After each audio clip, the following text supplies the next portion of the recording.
And করে দাও, এটা অফ করে দাও, এন্ড করে দাও। না এখন অনেকক্ষণ এসব এগুলো কাটতে হবে তো। We have not started.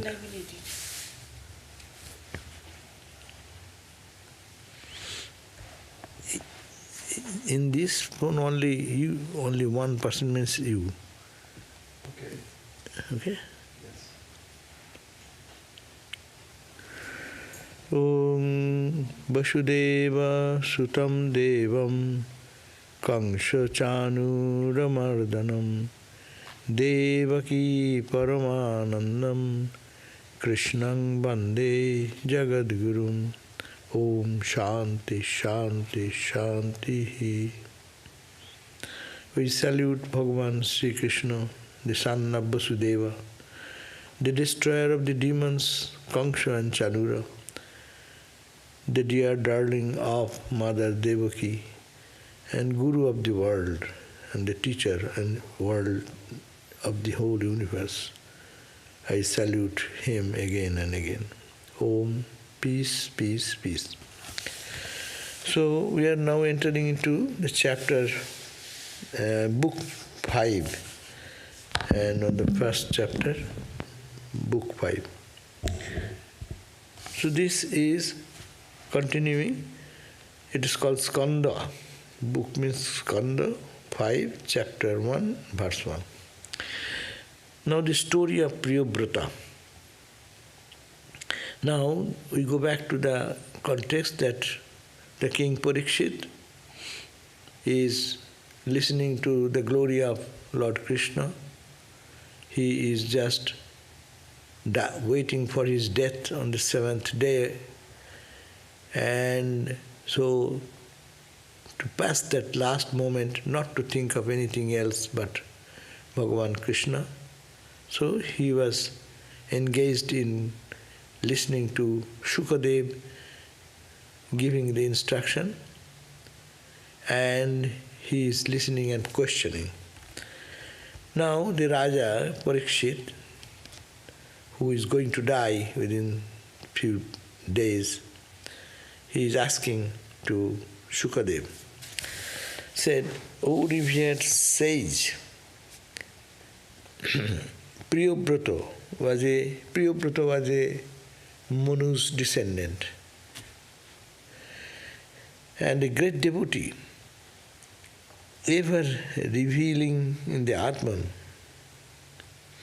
Why did he then take to the life of a householder, which caused the bondage of karma and the forfeiture of the spiritual awareness?"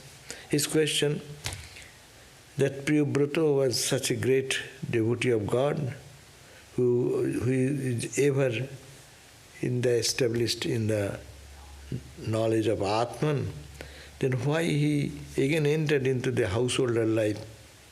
And householder life means it causes bondage and karma, and it loses, it takes away our spiritual essence. Also, it is not possible for a person like him, who are established in the Atman, to feel attached to the home.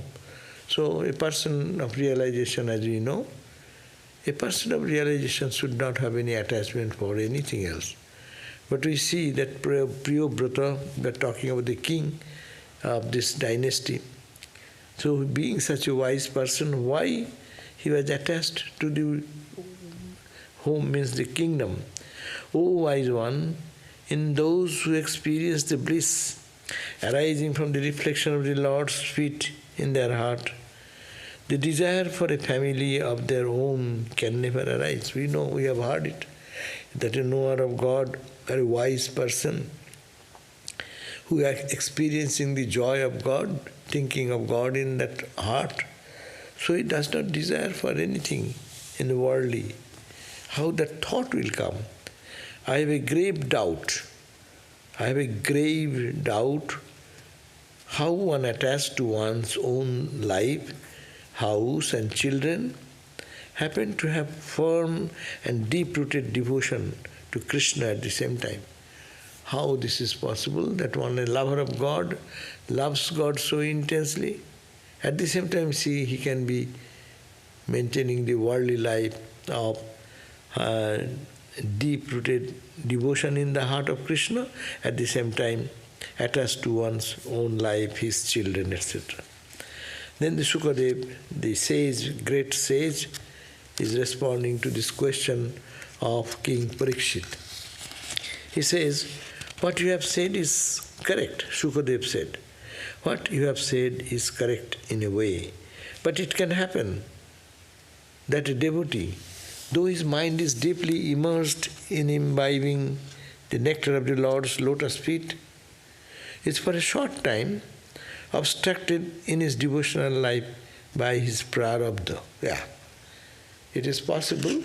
A knower of truth also is seen to behave like a worldly person due to their past impact of their past life's action, called the prarabdha karma.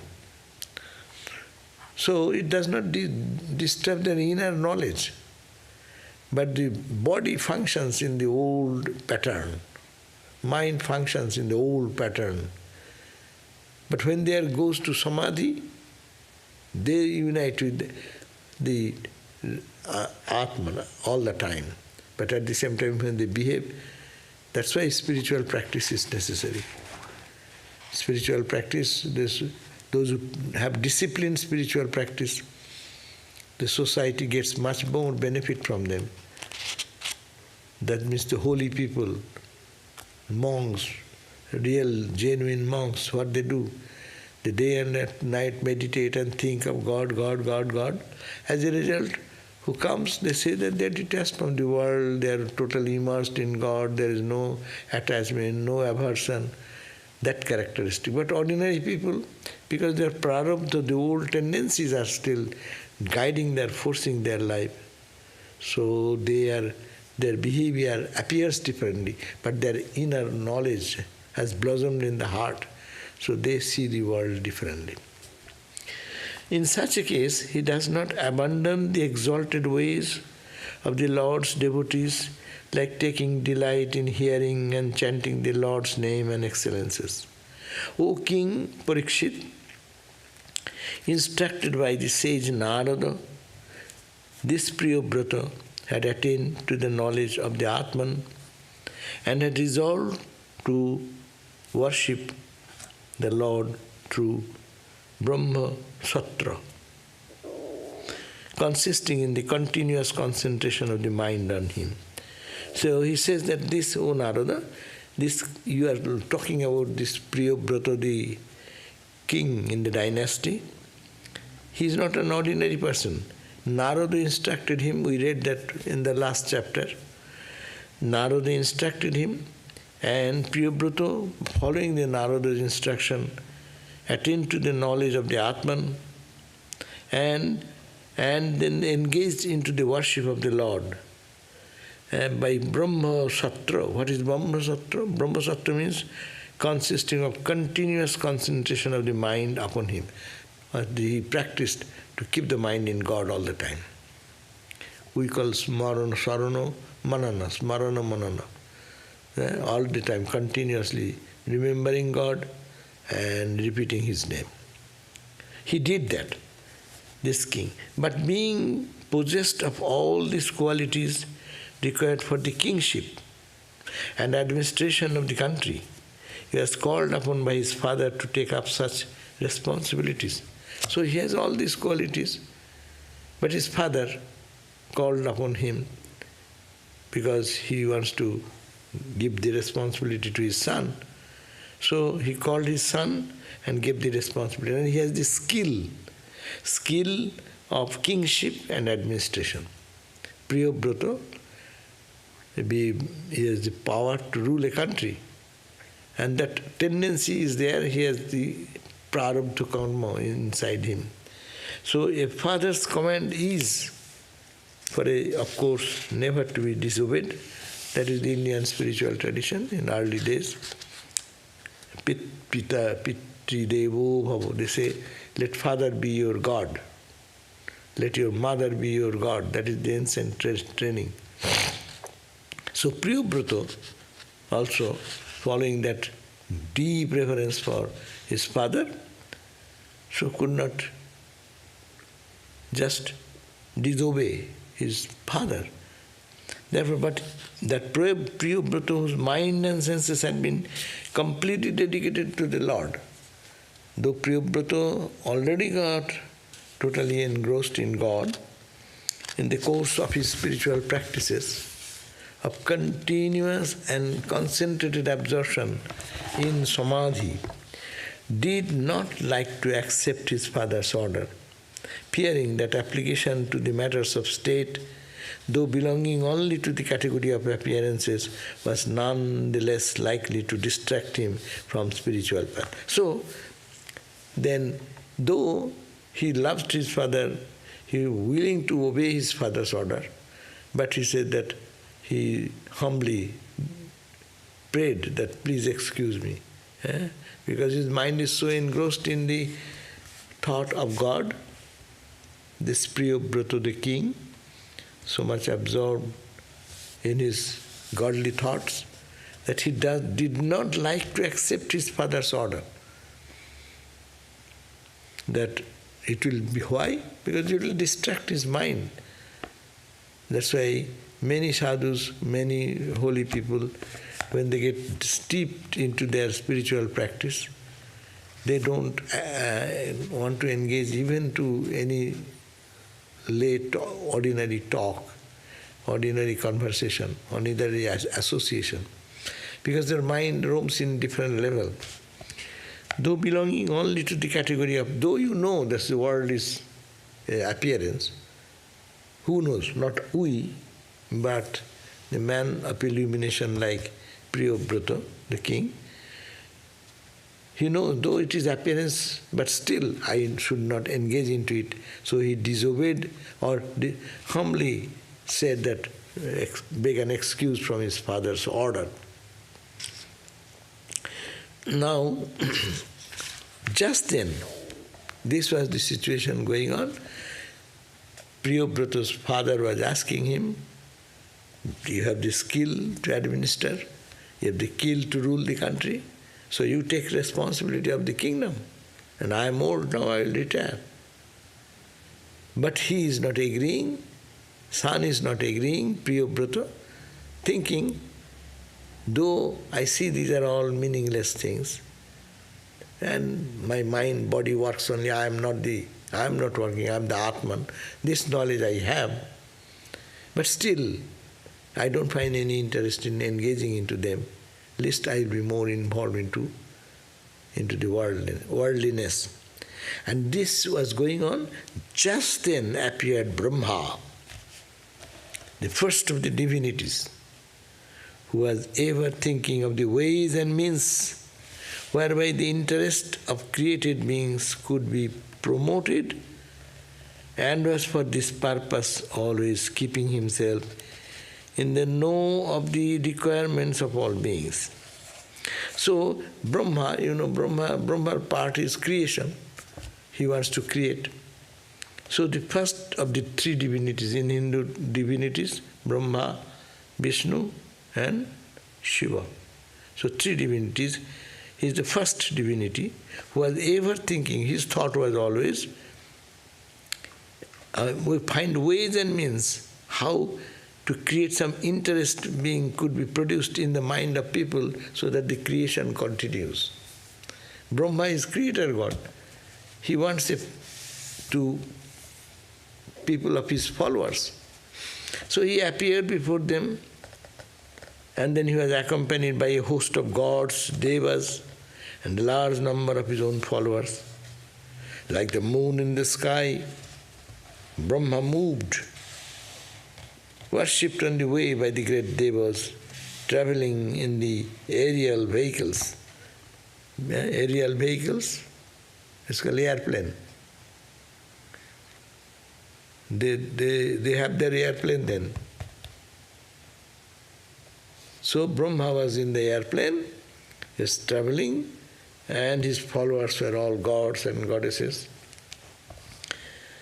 celestial beings and artists like Siddhas, Gandharvas, Sadhas, Charanas, Munis, many holy, all holy souls, they are all accompanied Brahma, the Lord of creation, and he was moving in the plane. It's called in the sky, aerial vehicle. Finally, illumining the whole valley of the mountain of Gandhamadana, he reached this place where Priyabrata was staying with Narada. So, there Brahma descended. His plane descended to the place where the king Priyabrata and Narada, they have the conversation going on. So now we link up. Narada appeared. Why? The Priyabrata didn't want to accept his father's ruling, that you have the skill for running this country, and I am moved, so take responsibility of the kingdom. And you have the administrative ability, you have the ruling power. But he said, no, I'll get entangled into a world, I don't want that. No. That to convince him, the Narada started appearing there and talking. And now, this discussion was going on with Narada, and suddenly Brahma, he came and descended in front of them. And it's called Gandhamadana Pahad. There is a hill which is called Gandhamadana. It is full of medicinal tree. Medicinal. When Rama, who was Lakshmana was in the war, Lakshmana was fighting with Ravana and others. So Lakshmana was almost dead. That time, this medicine is collected from Gandhamadan, this hill, which is full of herbal plants and good for recovery of health and medicinal. Anyhow, finally illumining the whole valley of mountain Gandhamadana, he reached the place where Priyabrata was staying with Narada.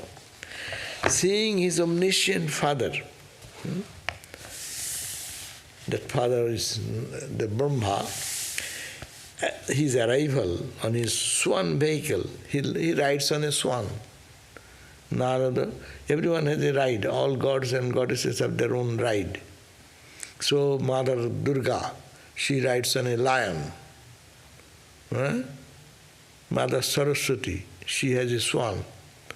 Mother Lakshmi, what is the Vahan? The owl. Owl. So Ganesha, he has a rat, mouse. Anyhow, so every god has some. So this Brahma rides on a swan, in a swan vehicle, looks like swan maybe. Narada arose from his seat, along with the son and the father, Priyabrata and his father Swayambhavu Manu. So, Priyabrata's father's name? Swayambhuva Manu. He's called Manu. So Manu's son is Priyabrata. So Priyabrata's father and Narada, they were in a meeting in this Gandhamadana valley, and then Brahma appeared there. And seeing them, they all stood up with reverence. This Gandhamadana, before Hanuman carried it to South India or after carried it? God knows. Because now Gandhamadana is located in Sri Lanka. Oh. Because Hanuman took it. Not sure. Maybe. So son and father, the Priyabrata and his father, Swayambhavu Manu, worshipped him and sang the praise of Brahma, the Lord Brahma, creator God.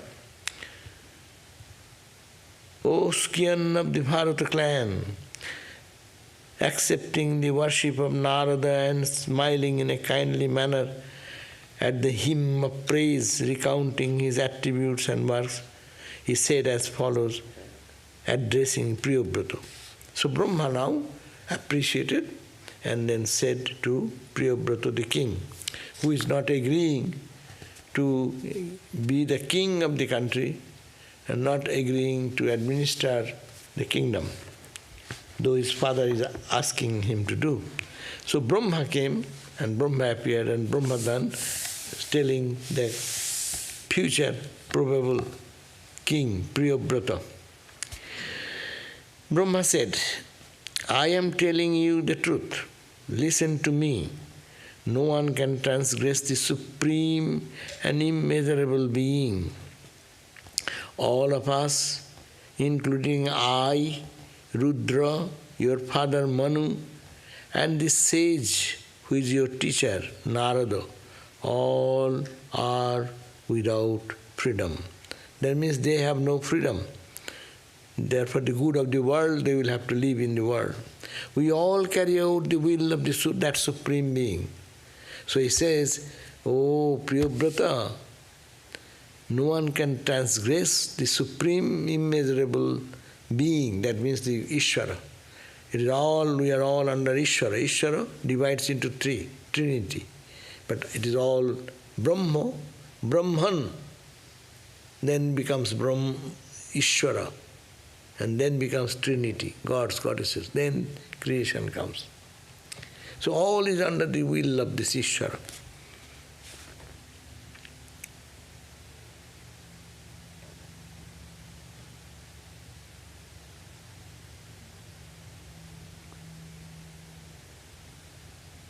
This time, we all carry out the will of the Supreme Being. We are here, we have no freedom, we only obey the Lord. That's the Brahma is saying, we only obey our Lord, Supreme Being. No embodied being can counteract His will by any austerity, meditation, yogic power, intellectual skill, or worldly power, neither with the help of others, nor by oneself alone can one do so. Man takes on the body given to him by that mysterious power for the very purpose of undergoing the experiences it subjects him to: birth, death, work, bereavement, grief, infatuation, fear, happiness, misery, etc. So what he says, that by the God's will, the supreme will, this cycle of birth and death goes on. Why? To give experience to a soul. He will have all types of experience. What life can give, joy, how much bereavement, how much suffering. All these experiences, it is God's will. Why many people ask, why we are born, why so much suffering, why God is doing that. But it is, that's why sometimes we hear, it is fun, God's wish. That is the God's wish. That is, He wants that we will experience all types of... why you go to taste food, why you go to taste something which is pungent, which is very bitter. We do taste all these things. Why? To have an experience only. Always one could have eaten only the ice cream only. No, only ice cream. Only ice cream is also sweet. There's so many varieties of sweet. Why? Why it is done? For enjoyment and understanding. So the world is created, and you are created, we are created, according to Brahma, is for giving us the experience of this life. So no embodied being can counteract God's, His will. You may do austerity, you may do meditation, you may do yogic, you may exercise yogic power, intellectual skill, worldly power. Neither with the help of others, nor by your own self, one can do so. Man takes on the body given to him by that mysterious power. Yeah. We are born here by the will of some mysterious power.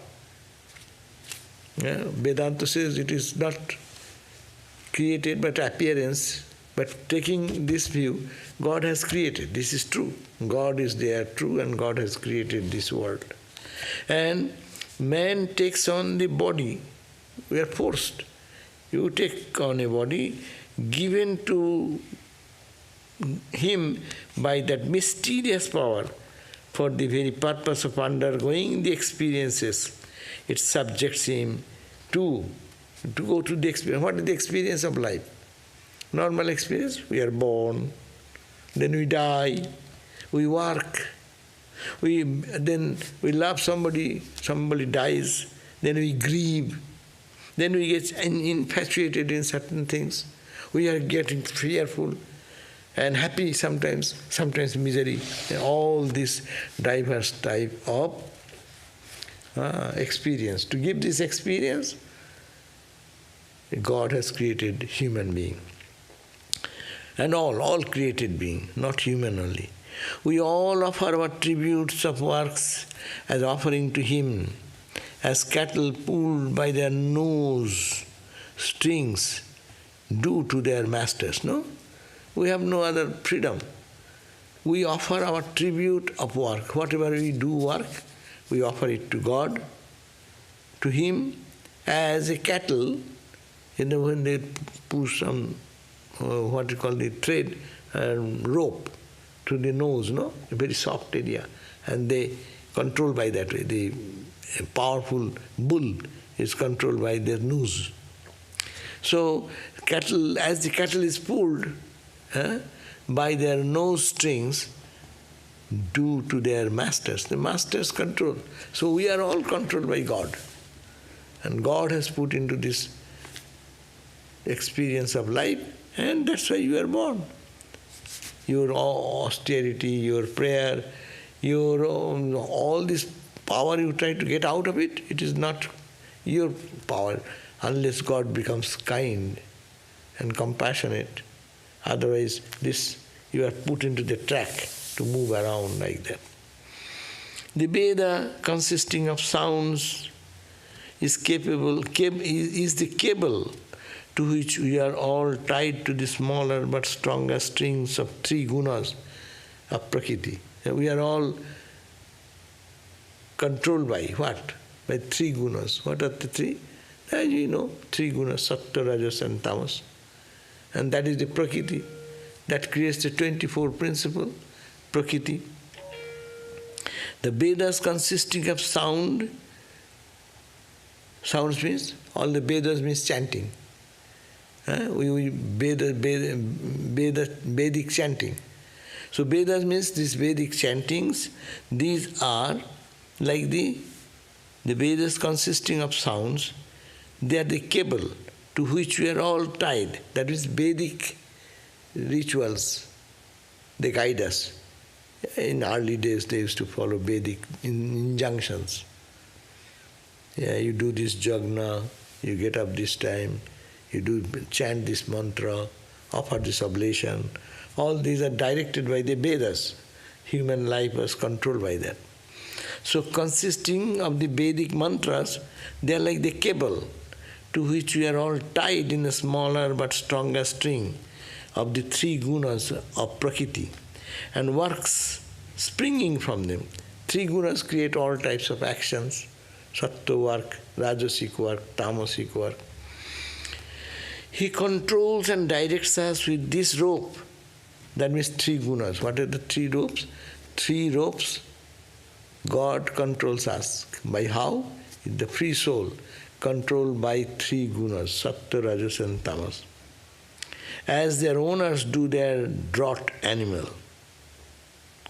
Oh dear one, again it is said that Brahma is saying, oh dear one, we are like a blind man, directed entirely by another with eyes. Actually we are driven. Which direction you have to go? You know, who drives the horse carrier, horse chariot? Horse does not know. The charioteer knows which path they will have to go. Horse may go, when it is with all this noose and everything tied to the nose, that time the horse has no freedom. So we have no freedom. As a cattle or a bull is engaged in a, what you call, bullock cart or something, but controlled by the strings, 3 strings. We are also all controlled by the 3 gunas. We have no freedom. 3 gunas direct us. That's why you are like blind men, directed entirely by another with eyes. The Lord gives us such a body according to our eligibility through our nature and karma. And with that, we undergo suffering and enjoyment. He awards us. This is all God's will. God gives us a body particular. You have your own type of body, I have another type of body. Every body is little different. Every body and every mind is different. Its ability is different. Its power is different. Its capacity to do something is different. And his suffering is different. His enjoyment is different. All this is given by God, God, God. Even a liberated man has to undergo the results of karma. You see, anyone is born in the physical body will have to undergo the effect of karma. Ramakrishna, even God himself, he had to undergo the suffering of throat cancer. How? Karma. What is his karma? He didn't do any bad karma, but he took away the karma of Girish and other devotees. So that karma will give effect. Either you are suffering yourself or your load is taken by another person. He is suffering. You will have to suffer. Karma and karma follow. That cannot be avoided. Either you suffer or God, you transfer to God, then it goes to God. So, even a liberated person has to undergo the results of karma that have become operative.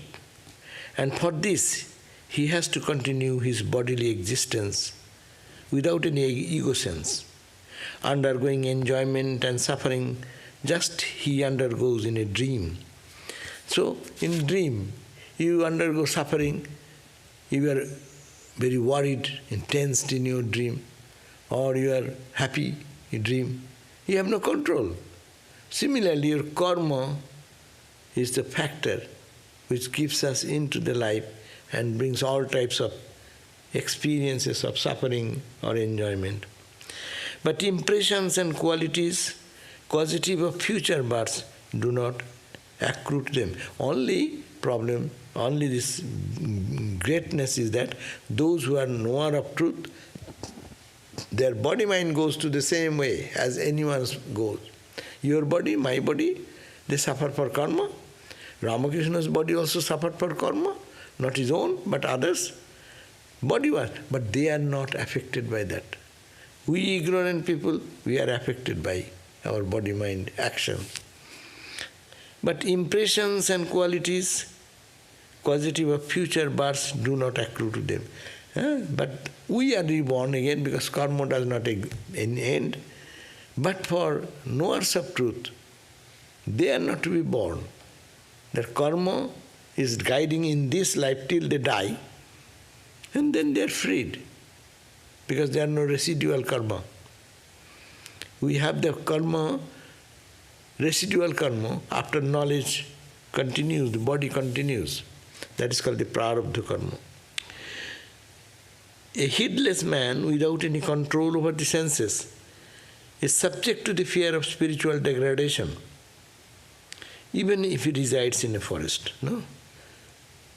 A heedless man, that means who have no control over his own practices and sadhana, has no control over the senses, he is subject to fear of spiritual degradation, even if he resides in the forest. And if you go to forest, even he will be fearful for his fall.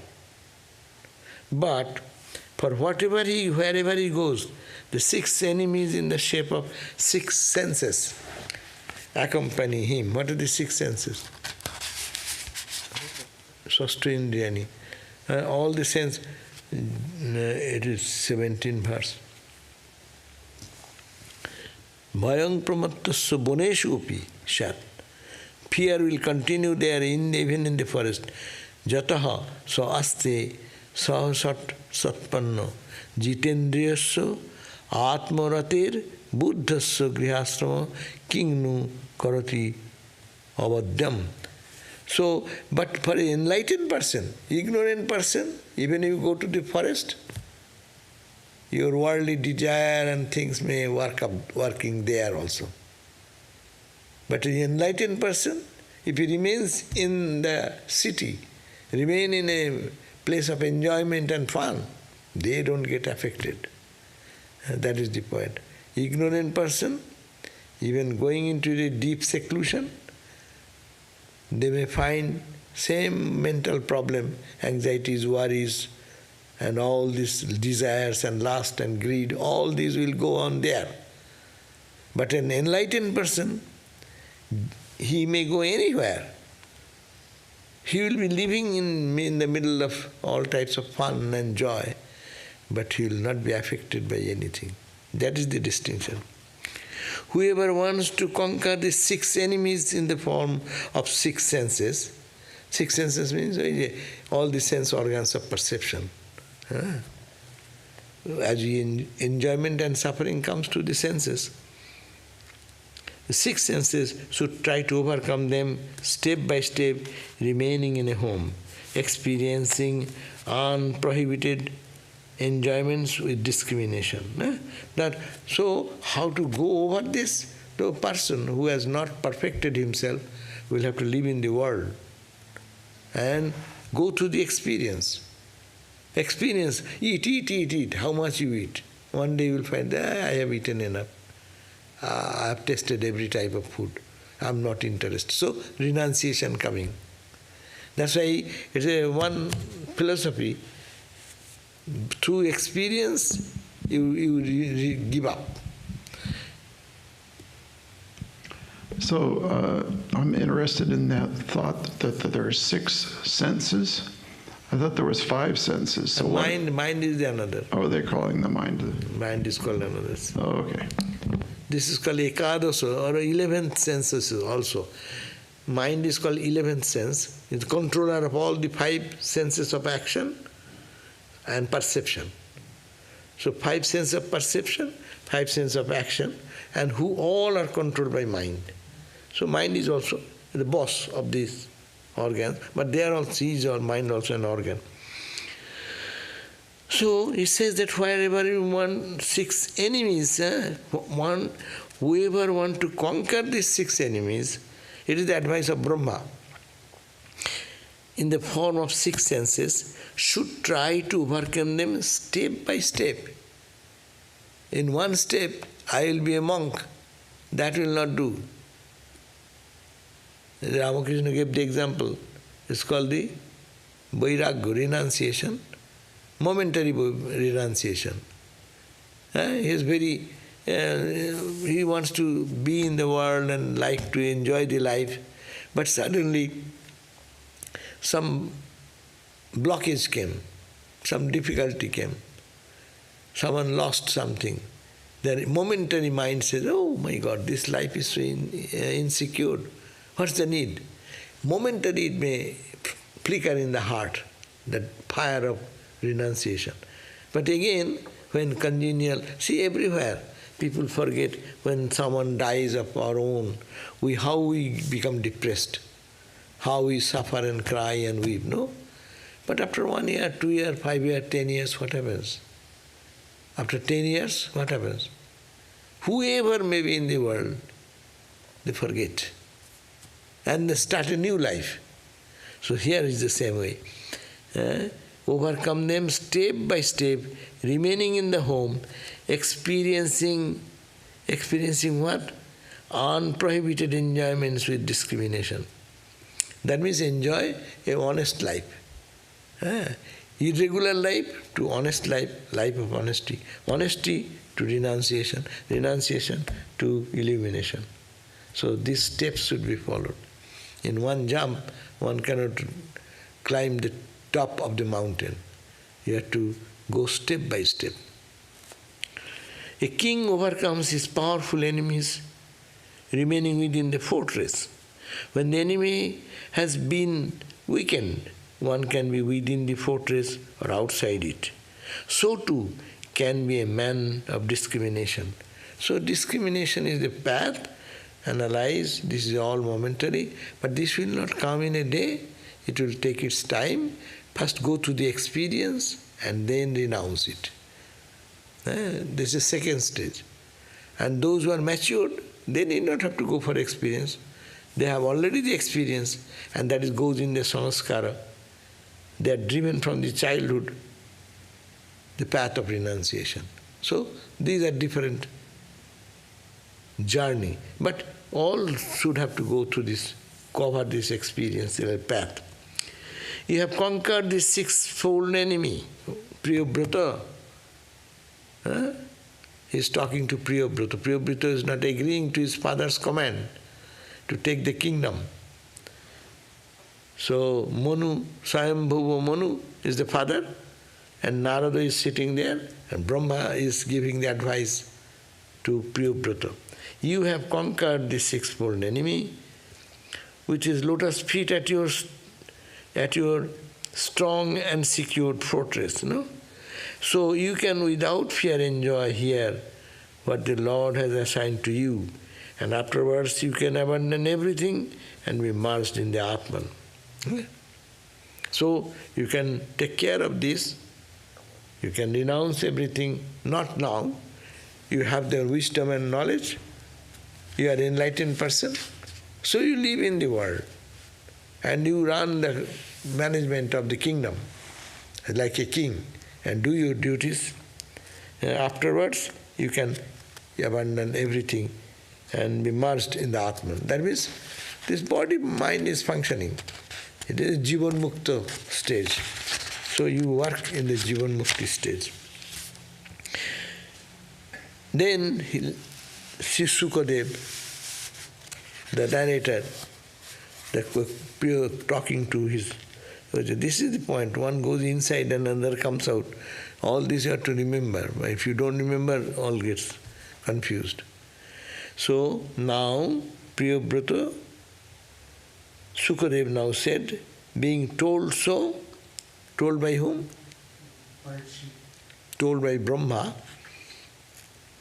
the great devotee Priyabrata, considering that this was the commandment of the Supreme Master, that's why Ramakrishna said, do everything by God's will. You say, Rama, Rama, Rama, Rama's will. That story, a man was in the hot summer, restlessly sweating, so he came out and lied down in a open veranda, and he was resting well. Suddenly a band of dacoits, highway robber, they were looted some material and they want somebody to carry. And he thought that this man is very strong and can carry for us. Forced him to carry their stolen material and on his head, and they are asking him to go where they want to take him. He wanted a porter. He used that man as a porter. And then suddenly police came and police chased, and all these thieves, these burglars ran away. But this guy who was carrying the load, he was caught. And then he was taken to the jail and then put before the judge next day or sometime. And then he said, what happened? Judge asked, what happened? Why you carried all this? Why are you looting these things? Well, he said, sir, by Rama's will, it was night, so I was resting in my room. By Rama's will, it was too hot, and I cannot sleep inside the room. There is no electricity, that there will be fan, and these are not available in Indian condition in those days. And then by Rama's will, I was sleeping there. It was a cool weather, I was almost dozing off. By Rama's will came this band of dacoits, and they catch me and pulled me into it and then put the load on my head. And Rama's will, we are following them. And the dacoits suddenly saw some policemen, and they ran away. And I could not run anyway. I was with my carrying the load on my head. So I was caught. And by Rama's will, they put me into jail. By Rama's will, they have brought me before you, sir, the judge. And listening, that means he sees everything is Rama's will. Good, bad. So that will be the state will come. So he says, so you have conquered this sixfold enemy with his lotus feet as your strong and secure fortress. So you can, without fear, enjoy here what the Lord has assigned to you. And afterwards, you can abandon everything and be merged into this. Now the Sukha said, being told so, great devotee, Priyabrata, considering this was the command of the Supreme Master of all the worlds to a devotee, so small and humble like himself, agreed to do so as ordered, showing due respect and regard to Brahma. So he said, sir, I'll follow. Whatever you say, I'll do that. The man Manu, this is the father of the king Priyabrata. Manu then worshipped Brahma and did proper honor to him. Neither Narada nor Priyabrata felt any disappointment in their mind that the mission of Brahma had obstructed their spiritual program. Even as they gazed on, Brahma departed to his transcendental realm of Satya Loka, contemplating on the Supreme Lord who is beyond word and thought, who is uninvolved in deeds, and who is one of one's central support.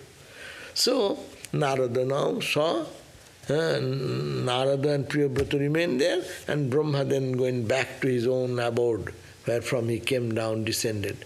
It is called Satya Loka. There are many planes in Hindu idea. So Brahma lives in Satya Loka. Mahajana Tapo Satta.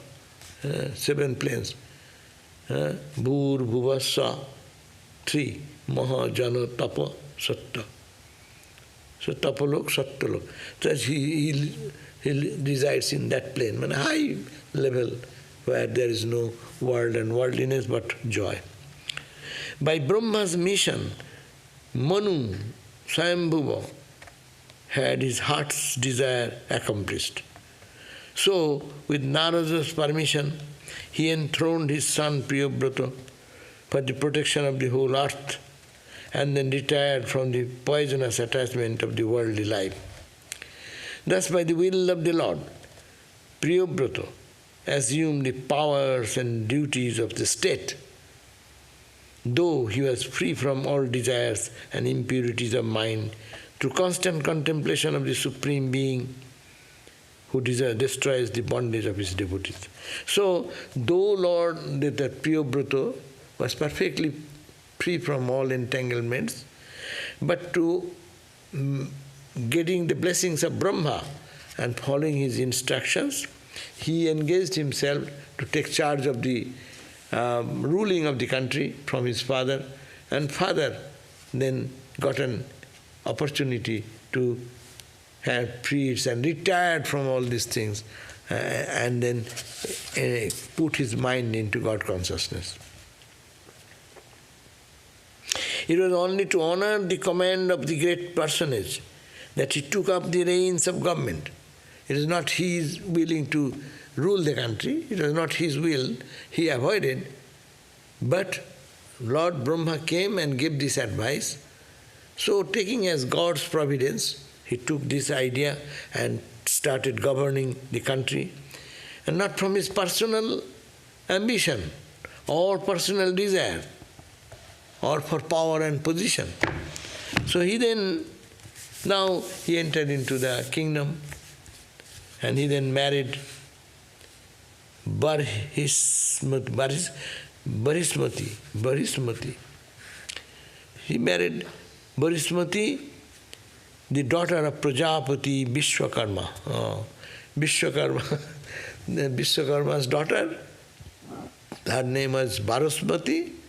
So he entered into be a king. So naturally she married this lady, and he begot by her 10 sons, equal to him in qualities like good manners, goodness of nature, energy, personality, prowess, generosity, etc. Younger to these was also born a daughter, Urjaswati. Baba, who will remember all these things? Anyhow, all his 10 sons had synonyms of Agni as their names, which ran as follows. Agnidhara, Idmajiva. I need not to read all these names of the other names, synonyms of Agni as their names. 10 children were born.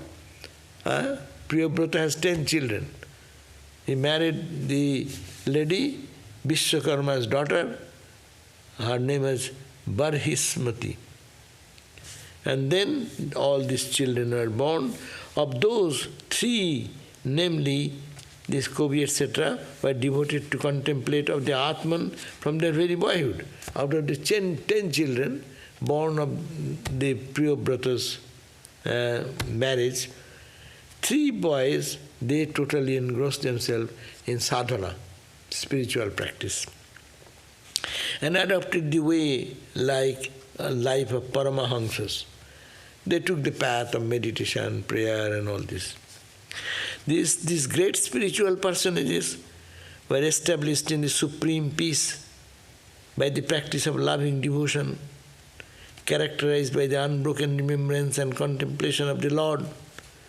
Their heart became purified enough to have in it the constant presence of the Lord Sri Vasudeva, Krishna, who is the dwelling place of all beings and the shelter of those who want to get out of transmigratory existence. So these three of the sons, they become totally engrossed in meditation and spiritual practice and took the path of renunciation.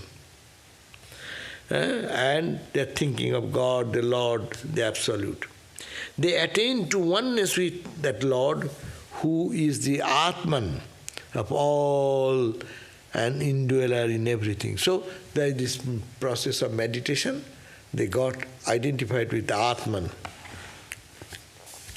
By another wife, he had 3 sons, Uttama, Tamasa, Raivata, who became the 3rd, 4th and 5th Manus respectively. While some of his sons took to exhaustive spiritual pursuits, he ruled over the earth for 11 crores of years. During that period, he put down all forces of adharma by mere twang of his bow, string drawn by his long arms, whose powers were there none anywhere to withstand or oppose. That means he ruled the country for a long period of time and established righteousness in the society and in the kingdom. And simultaneously putting on the appearance of an ordinary worldly man without any knowledge of the self, he also enjoyed the delights of the company of his wife, Barismati, who evinced increasing delight on seeing him, who got up from her seat always to honor him, who exhibited her amorous charms to him, and who displayed also coyness that put a check on the unrestrained laughter, passionate look, and words of apparent ridicule as expressions of love. That means they lived a good life, and knowing fully well that they are with the full knowledge, they behaved like that. The king Priyabrata ruled the country like that for a long period. So this much we end here today. So what do we get it? We get this sum and substance of this. We got that this world is created by God, and it is God's play going on, and no one can get out of this trouble, but everyone will have to go through the experience of life, and then you get detachment, and then love for God generates, then you detach from everything and reach the climax of life. Should we celebrate Kala Bhairava Jayanti today? Should I create a Pancha Mundi Asana? What is the symbolism of that? I do not know, Baba, all these things. They say like that every Krishna Paksha Ashtami is that they follow. It's not only this one. Every Krishna Paksha Ashtami is assigned to Kala Bhairava. No. I hear that Kala Bhairava is questioned from Nishan, that how should we celebrate Kala Bhairava? Say every new moon period, which day? Today? Krishna Paksha Ashtami. That means new moon Ashtami, 8th day, there is a day for this Kala Bhairava puja can be done. So Panchamundi, I do not know. You can inquire and you can Google search and find out. It is beyond my knowledge. Okay?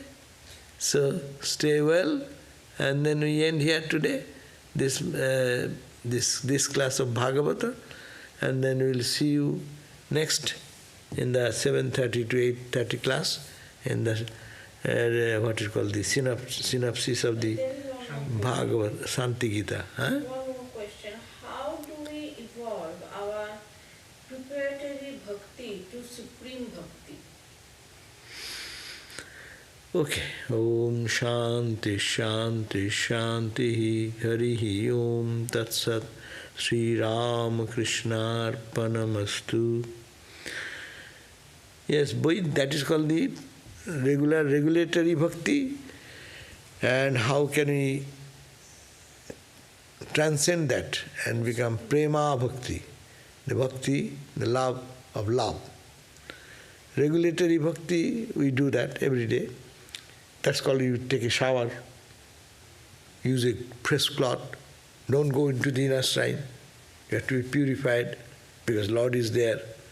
Then use your cloth, put some incense, some candle, put some flowers at the altar. These are regulatory bhakti. You have to do this, you don't do this, this is not good, auspicious, this is inauspicious. And follow that to grow love in God. And now, when one does long time all these spiritual practices, then what happens? Then love for God comes. And the love for God comes, then the formalities start reducing. Then God, as Ramakrishna showed in his life, he was doing the formal worship, all one after another, one item after another item, following the scripture suggested. But when that mind becomes so pure, and when mind gets engrossed into God himself, all this purpose is to go to God and get absorbed into him. But our mind does not. That's why we do some rituals. We are plucking flowers. We think I am doing, it will be offered to Thakur and his feet. No? My distracted mind thinks that way. I am making a garden. I am thinking, oh, this will fit in his neck beautifully. No? So I am preparing some meal. This will go for the Lord offering. And then we will have prasad. But this is an offering. So your mind, it is called the worship. These are all worship, part of worship. Not only in the sandal paste, waving incense is worship. Worship starts there. You go to shopping.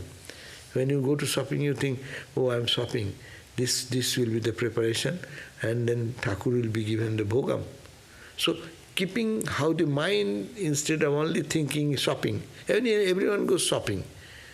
There is nothing speciality in it. The whole world does that, otherwise they cannot eat, survive. But if we do, what is the difference between us? It is called the ritualistic worship.